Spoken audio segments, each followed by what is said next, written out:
Question 3, Jim Eadie.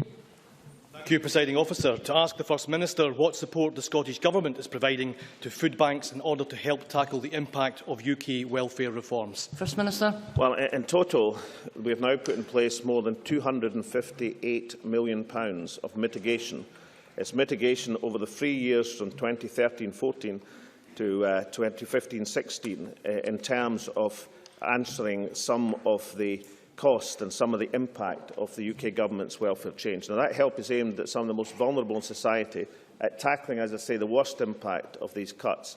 And these cuts, of course, let's remember that research in December found that food banks themselves believe are the root cause of the massive increase in the numbers using their services. We will continue to work with local authorities, third sector partners and others how best to ensure that those who use food banks have access to appropriate advice and support, and I've asked the Poverty Alliance to carry out more research into food poverty in Scotland.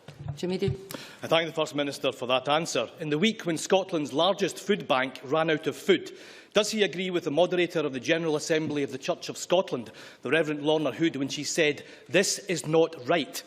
Is it not an affront to the dignity of tens of thousands of our fellow human beings that they are forced to rely on these services? Is it not shameful that the only thing preventing children from going to bed hungry is the charity and goodwill of others? And is it not the measure of a just society that we resolve to tackle and eradicate the poverty which exists in Scotland? First Minister.